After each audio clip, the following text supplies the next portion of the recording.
she's upset. She's going off about something that you said. She doesn't get your humor like I do.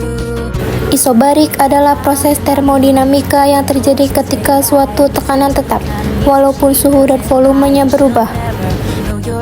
Kata isobarik berasal dari bahasa Yunani, isos yang berarti sama dan baros yang berarti berat.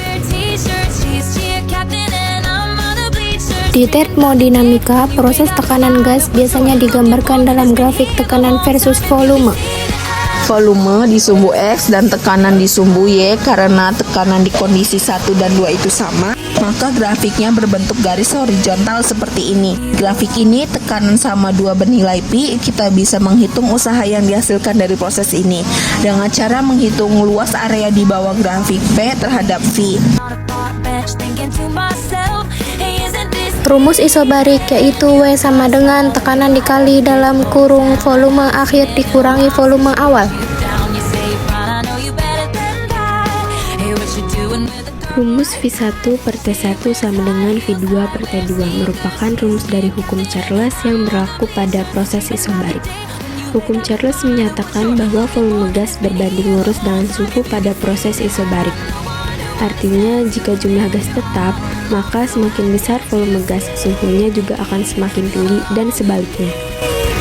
Oke, kita lanjut ke contoh soal ya. Simak baik-baik videonya. Kalau kalian lihat, kita disuruh mencari usaha. Usaha itu kan W. W rumusnya P kali delta V. Tekanan kali perubahan volume. Di sini tekanannya sudah tahu, 3 atm. Perubahan volumenya delta V kan V2 min V1. Di sini baru tahu V1-nya. 20 liter. Jadi kita harus cari V2-nya dulu sebelum cari W. Kita data dulu yang diketahui ya. Jadi di sini volume 20 liter, berarti itu V1 ya. V1-nya 20 liter. Kita jadikan SI meter kubik bagi 1000 ya. 20 bagi 1000 itu 0,02 meter kubik. Lalu tekanan tetap sebesar 3 atm. P ya. 3 atm. Di situ 1 atm kan 10 pangkat 5 Pascal. Berarti kalau 3 atm ya 3 kali 10 pangkat 5 Pascal. Dari suhu 47 derajat Celcius, berarti itu T1. T1-nya 47, langsung kita jadikan Kelvin tambah 273. Berarti hasilnya adalah 320 Kelvin. Menjadi, berarti T2 ya. T2-nya 127 ditambah 273. Berarti sama dengan 400 Kelvin. Oke, nah di sini bagaimana cara cari V2? Di sini kan pada tekanan tetap. Tekanan tetap ini kan artinya isobarik. Ya, kalau isobarik berarti hukum Pauli-Gallusaknya P-nya kecoret, berarti tinggal V1 per T1 sama dengan V2 per T2.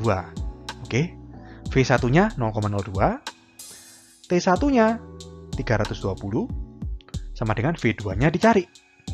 T2-nya 400. 320 sama 400 kita bagi 80 ya, berarti ini 4, ini 5. Berarti 4V2 sama dengan 0,02 kali 5 itu 0,1.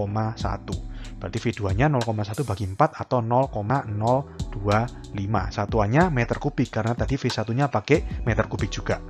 Nah, setelah V2 ketemu, baru kita cari W atau usaha P kali delta V atau P V2 min V1. P-nya di situ 3 atm atau 3 kali 10 pangkat 5 Pascal dikali V2 0,025 dikurangi V1 0,02.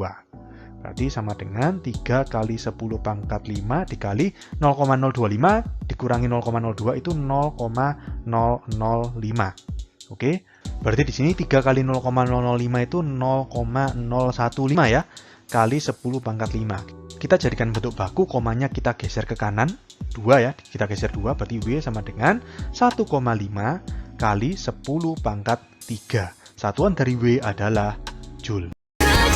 Setelah membahas mengenai isobarik secara keseluruhan, dapat disimpulkan bahwa proses isobarik dapat terjadi dalam kehidupan sehari-hari, seperti saat balon udara mengembang, memasak dengan panci tertekan, pembakaran di mesin kendaraan, dan pemanasan udara di ruang tertutup, di mana volume berubah pada tekanan tetap.